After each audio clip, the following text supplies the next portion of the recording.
Sommes-nous à côté d'une guerre foudroyante et totale de la Chine sur l'Ukraine? Après le commentaire fait par le président ukrainien demandant à divers chefs de l'État de ne pas partir à Moscou au jour de la célébration de victoire. Le président Zelensky a dit qu'ils ne pourront pas garantir la sécurité des présidents globaux, c'est-à-dire des présidents mondiaux. On parle ici de Xi Jinping, président de la Chine, président brésilien et autres présidents qui feront partie de la parade de célébration qui aura lieu à Moscou. Donc allez-y à votre propre risque. Nous ne serons pas tenus responsables. La Russie craint désormais que son défilé soit menacé et à juste titre.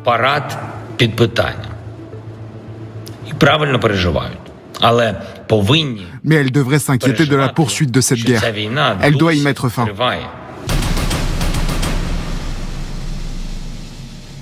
Des drones ukrainiens ont attaqué Moscou pour la deuxième nuit consécutive, ont annoncé des responsables russes, alors que la capitale russe se prépare à accueillir un grand défilé militaire annuel auquel devraient assister des dirigeants mondiaux, dont le président chinois Xi Jinping. Le maire de Moscou, Sergei Sobyanin, a déclaré mardi sur Telegram qu'au moins 19 drones ukrainiens avaient été détruits à leur approche de la capitale dans la nuit, après que les défenses aériennes russes eurent abattu 4 drones près de la ville. 2 jours et 2 nuits consécutives, l'Ukraine est en train de frapper avec des drones. Après qu'ils aient dit que le président qui se présentera à cette marche, à ce jour de gloire et des célébrations pour les Russes, se tiendra lui-même responsable des conséquences. Pourquoi ce jour est important? C'est un jour très important, c'est un jour de parade, de célébration russe, à l'honneur des militaires qui ont combattu contre les forces nazies. Les militaires qui ont en effet éliminé les forces nazies. Ceci remonte à la Deuxième Guerre mondiale, où la Russie a joué un rôle très important. Autant beaucoup de personnes sont au courant sur la participation militaire américaine et britannique dans la Deuxième Guerre mondiale, malheureusement beaucoup ne savent pas l'impact que la Russie a joué dans la destruction des forces nazies pendant cette même guerre. En effet, plusieurs millions de Russes ont perdu la vie, essayant évidemment de libérer plusieurs pays européens. Et c'est en ce terme que la Russie chaque année célèbre les combattants et les anciens combattants qui ont participé activement dans cette guerre. Dans cette frappe de drones ukrainiens, il est dit qu'aucun dégât ni victime n'a été signalé dans l'immédiat. Mais des débris de drones abattus sont tombés sur une autoroute principale. Les vols ont été suspendus par mesure de sécurité dans 4 aéroports de la capitale selon les autorités aéronautiques russes. 4 aéroports de la capitale. Dans votre pays, il y a combien d'aéroports dans la capitale? Pour l'interrogation. Intéressant. Les engins lancés sur Moscou faisaient partie de 105 drones ukrainiens interceptés en Russie pendant la nuit, a indiqué mardi le ministère russe de la Défense sur Telegram. Imaginez-vous, 105 drones frappés. Ce n'est pas facile de vivre dans un pays où vous avez des frappes régulières, à combien plus forte l'Ukraine. Ce n'est pas facile du tout pour la population civile surtout, et militaire. La dernière attaque ukrainienne contre la capitale russe intervient avant l'arrivée de Xi Jinping à Moscou mercredi pour une visite de 3 jours. Donc, avant que M. Xi Jinping arrive, eux ils frappent. Est-ce que c'est par hasard? Ou bien c'est prévu? Y a-t-il un message qu'on veut lancer? Pour peut-être dire que nous sommes sérieux? Regardez, on a frappé juste avant votre arrivée. On ne peut donc pas garantir votre sécurité pendant votre présence ici. Mais nous estimons qu'il y aura quand même des conséquences si ça arrive, n'est-ce pas? Je voudrais vous demander d'adresser un salut amical au président de la République populaire de Chine, notre bon ami Xi Jinping. Nous l'attendons en Russie à l'occasion du 80e anniversaire de la victoire dans la Seconde Guerre mondiale. Nous célébrerons ensemble cet anniversaire, la victoire sur l'Allemagne nazie et la victoire sur le Japon militariste. Nous lui préparerons un programme complet et de qualité. Alors, quels sont ces présidents qui participeront à cet événement important à la Russie? Le président brésilien Luiz Inácio Lula da Silva, le président vietnamien To Lam et le dirigeant biélorusse Alexander Loukachenko figure parmi les dirigeants attendus. Le jour de la victoire est le jour le plus important du calendrier du président russe Vladimir Poutine, car il l'utilise depuis longtemps pour rallier le soutien de l'opinion publique et démontrer les prouesses militaires de son pays. Donc en effet, pendant ce jour, des milliers de personnes sont attendues pour célébrer la force sur la place rouge pour une démonstration de patriotisme, célébrant le rôle de l'Union soviétique dans la défaite de l'Allemagne nazie, commémorant évidemment plus de 25 millions de soldats et civils soviétiques morts pendant la Seconde Guerre mondiale. Malheureusement aujourd'hui, il faut le dire, pour être correct, on ne reconnaît plus la participation russe dans cette guerre mondiale. Alors, M. Poutine a demandé un cessez-le-feu de 3 jours pour effectuer paisiblement cette célébration. La proposition d'un cessez-le-feu durant ces jours de fête que sont les 8, 9 et 10 mai est pour nous un test sur la volonté de Kiev de rechercher une paix durable et stable entre l'Ukraine et la Russie. Nous attendons des déclarations définitives et pas une réponse ambiguë. Nous voulons surtout des actions axées sur la désescalade du conflit pendant ces jours de fête. Le président Zelensky n'est pas d'accord du tout. Il dit que M. Poutine déclare des cessez-le-feu ici et là et puis il les viole lui-même. Il dit aussi qu'il n'est pas prêt à signer ou reconnaître quelconque cessez-le-feu si ce n'est celui de 30 jours. Nous sommes prêts pour mettre en place un cessez-le-feu le plus tôt possible, même dès aujourd'hui, si la Russie est prête à accepter des mesures réciproques. Cela passe par un arrêt complet des combats avec une paix durable d'au moins 30 jours. C'est un délai raisonnable pour préparer les prochaines étapes.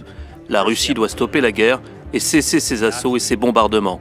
Donc c'est un peu comme de la façon dont M. Poutine a rejeté le cessez-le-feu proposé il y a de là quelques semaines. Zelensky en retour est aussi en train de rejeter ce cessez-le-feu qui est proposé par le président russe dans l'objectif de célébrer les soldats tombés russes dans la Deuxième Guerre mondiale.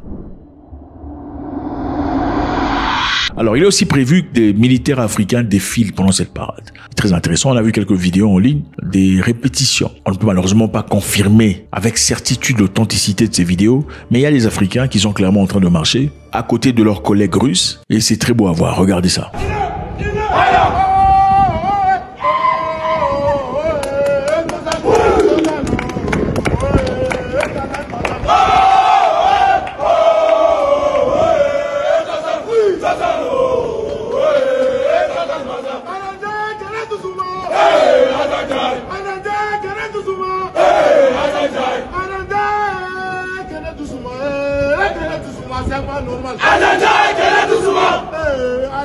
Alors, pourquoi M.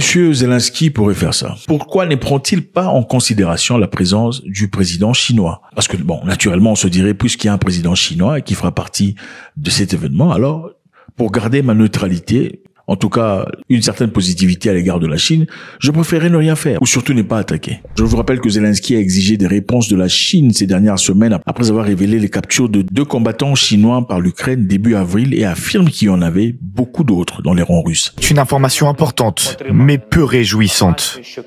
Nous avons enfin reçu des informations selon lesquelles la Chine fournit des armes à la Fédération de Russie. Nous sommes prêts à en discuter en détail. Nous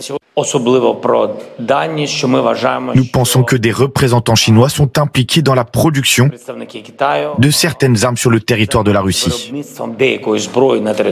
En effet, l'Ukraine accuse la Chine d'avoir envoyé des militaires pour combattre à côté de Poutine. Ils disent aussi que d'après leur service de renseignement, il y a au moins 125 militaires chinois dans les rangs russes. Des propos que la Chine a totalement rejetés. La Chine n'a jamais fourni d'armes létales à aucune partie au conflit et contrôle strictement les articles à double usage.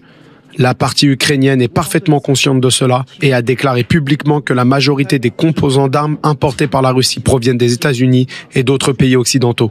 La Chine s'oppose fermement aux accusations infondées et à la manipulation politique. Pékin, après avoir rejeté ces accusations, a en effet mis en garde l'Ukraine pour des accusations qu'il traite d'erronées. Alors, ne serait-ce pas dangereux, en tout cas pour l'Ukraine, de bombarder ou d'attaquer Moscou pendant que le président Xi Jinping est présent? Parce que qu'est-ce qu'on gagnerait si on dérangeait le président chinois? C'est quelqu'un de manifestement très résilient. Parce qu'il n'y a pas très longtemps ici, Donald Trump a commencé une guerre de tarifs. Il pensait pouvoir intimider la Chine, comme il l'a fait avec le Canada, le Mexique et autres pays. Les Chinois ont résisté farouchement. Donc si vous regardez ces chiffres, donc la Chine en première ligne, 67%. Ce sont les droits de douane qui sont imposés aux États-Unis, y compris donc la manipulation monétaire et les obstacles commerciaux, donc 67%. Et ont fait preuve de leur grande résilience. Si les États-Unis ignorent les intérêts des deux pays et de la communauté internationale et insistent sur une guerre des droits de douane, une guerre commerciale, la Chine les combattra jusqu'au bout. Alors si les Chinois sont prêts à résister Donald Trump, les États-Unis d'Amérique, à quand même plus forte raison l'Ukraine. Ne serait-il pas plutôt dangereux de déranger ou de vexer, ou en tout cas d'énerver les Chinois dans cette guerre qui dure déjà trop longtemps? Imaginez-vous l'implication de la Chine dans cette guerre, à côté de la Russie officiellement. Bien qu'il y ait des possibilités que la Chine soit en train de soutenir la Russie dans cette guerre, ils ne l'ont pas fait ouvertement, officiellement. Alors, ne pensez-vous pas qu'en lançant des drones sur Moscou pendant cet événement, ce serait un défi ouvert contre la Chine? C'est un peu pour dire, allez vous faire...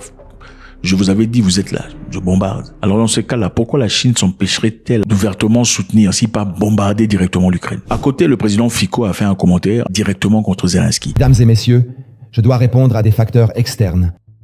Tout d'abord, je dois m'opposer aux déclarations du président ukrainien Zelensky, qui semblait menacer ce qui pourrait se passer lors des célébrations de la victoire sur le fascisme, le 9 mai, dans la Fédération de Russie. C'est sans précédent. Pour moi, c'est tout simplement risible. Comme si M. Zelensky nous envoyait un message. Je suis un petit joueur, ce n'est pas à propos de moi. Et il envoie des messages au président chinois, au président brésilien, au président et chef d'État et Premier ministre de pays avec des centaines de millions d'habitants, en disant « N'y allez pas. Attention, car nous, l'Ukraine, allons vous faire quelque chose. » Ce n'est pas comme ça que ça se fait.